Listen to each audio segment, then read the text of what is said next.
नमस्कार। जनशक्ति नेटवर्क में आपका स्वागत है।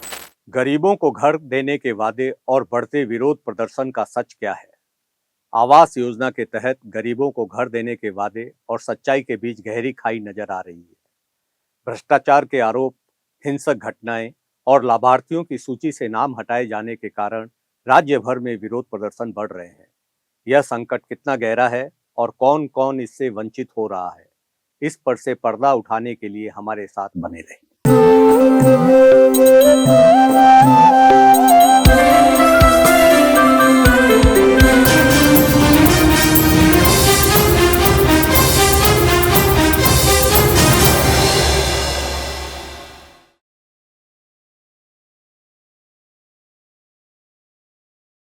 मुख्यमंत्री ममता बनर्जी भले ही आवास योजना के तहत घरों की संख्या बढ़ाने का वादा कर रही हो, लेकिन राज्य आवास रजिस्ट्रियों में लाभार्थियों की संख्या में 22% की कमी आई है।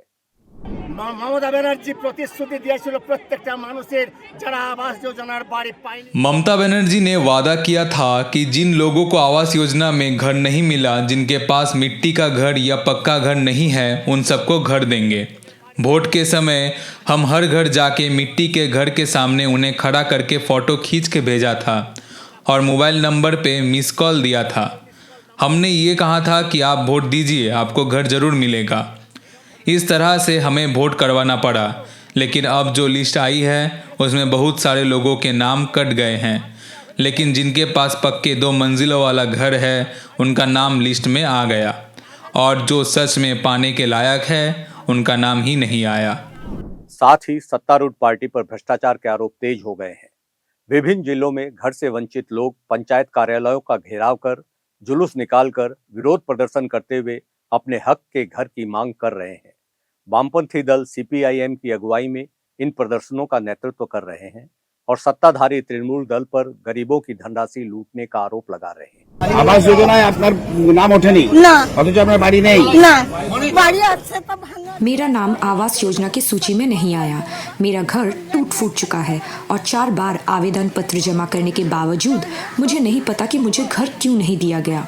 अंतिम बार मैंने पत्र जमा किए तो साहब ने बस साइन करके स्टैंप लगा के बिना कुछ कहे एक बॉक्स में डाल दिया।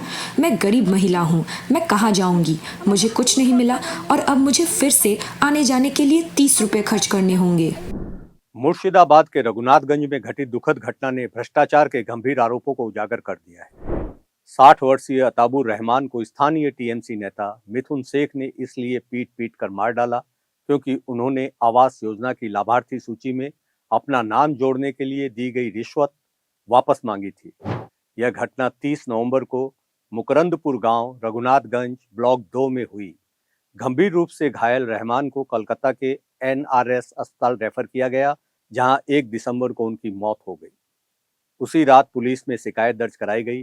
घटना से स्थानीय जनता में भयंकर क्षोभ है। और तो और पंचायत और ग्रामीण विकास विभाग के अनुसार सर्वेक्षण के दौरान 22% की कटौती करते हुए 4,18,000 लोगों को आवास आवंटन की सूची से बाहर कर दिया गया है। इसका मतलब है कि औसतन हर 5वें व्यक्ति का नाम सूची से हटा दिया गया। मुख्यमंत्री द्वारा हाल ही में 12 लाख लाभार्थियों को घर देने का आश्वासन देने के बावजूद इस कटौती ने प्रशासन की कार्यप्रणाली पर सवाल खड़े कर दिए हैं। ध्यान रहे कि शुरू में राज्य सरकार ने कुल 40 लाख बेघर लोगों को घर देने की बात कही थी, किंतु मुख्यमंत्री ने 12 लाख तथा बाद में 16 लाख लोगों यानी कुल 28 लाख लोगों को घर देने की बात कही। इस प्रकार 12 लाख बेघर लोग तो एक झटके में ही वंचित कर दिए गए। सीपीआईएम के राज्य सचिव मोहम्मद सलीम ने टीएमसी और बीजेपी की कार्यप्रणाली पर गंभीर टिप्पणी करते हुए कहा कि ये पार्टियां रोजगार, शिक्षा, आवास और स्वास्थ्य जैसी बढ़ती मांगों को दबाने के लिए आपसी समझ से विभाजनकारी और हिंसक रणनीतियां अपनाती है। उन्होंने आरोप लगाया कि जब भी जनता की यह उचित मांगे तेज होती है, बीजेपी राज्य विभाजन का मुद्दा उठाकर ध्यान भटकाती है और टीएमसी हिंसा का सहारा लेकर असहमति जताने वालों को चुप करा देती है। इससे राज्य के गांव-गांव में विरोध और असंतोष की लहर उठ रही है। बीरभूम के नल्हाटी के ब्लॉक 1 में वामपंथी नेताओं ने आरोप लगाया कि ब्लॉक ऑफिस में घुसकर विपक्ष के पंचायत सदस्यों पर टीएमसी कार्यकर्ताओं ने हमला किया। वाम नेताओं ने टीएमसी समर्थित गुंडों के खिलाफ कड़ी कार्रवाई की मांग करते हुए सभी बेघर नागरिकों के लिए आवास की गारंटी की मांग उठाई है। आवास सूची सर्वेक्षण की पारदर्शिता पर भी सवाल उठ रहे हैं। पंचायत विभाग ने 21 अक्टूबर से आवास योजना का सर्वे शुरू किया और 27 नवंबर से 3 दिसंबर के बीच लाभार्थियों की सूची प्रकाशित करने के निर्देश दिए। ये सूचियां ग्राम पंचायत, ब्लॉक और जिला कार्यालयों में लगाई गई, लेकिन जब बेघर गरीब जरूरतमंदों ने सूची देखी तो पाया कि उनके नाम गायब हैं, लेकिन समर्थ और पक्के मकान वाले लोगों के नाम सूची में शामिल हैं। हमारे मिट्टी के घर होने के बावजूद हमें घर नहीं मिला। बाकी लोग दूसरों के मिट्टी का घर दिखाकर पैसे ले रहे हैं। उनके पास अपनी गाड़ी है, घर है, नौकरी है, फिर भी उन्हें पैसा मिल रहा है और हमें नहीं मिल रहा। आरोप है कि सर्वे अधिकारी पहले से तयशुदा तरीके से साठ गांठ कर मूल्यांकन की खानापूर्ति कर रहे थे। जब ग्रामीणों ने इस पर सवाल उठाए तो अधिकारी गांव से ही भाग खड़े हुए। आरोप है कि सत्तारूढ़ दल के प्रति वफादार लोगों को फायदा पहुंचाने के लिए असली लाभार्थियों को जानबूझकर आवास सूची से बाहर किया जा रहा है और सार्वजनिक धन का दुरुपयोग किया जा रहा है। इसी बीच हजारों वास्तविक जरूरतमंद लोग बेघर हैं और खुले आसमान के नीचे रहने को मजबूर हैं। आवास घोटाले को लेकर उठ रही गड़बड़ियों से उनमें निराशा का माहौल है। प्रशासन का कर्तव्य है हर कदम पर न्याय। आवास योजना में पारदर्शिता, निष्पक्षता और न्याय की बढ़ती मांगे प्रशासन में जवाबदेही की कमी को उजागर करती है। जनता अब अपने अधिकारों के लिए लड़ने के लिए सड़कों पर उतर चुकी है।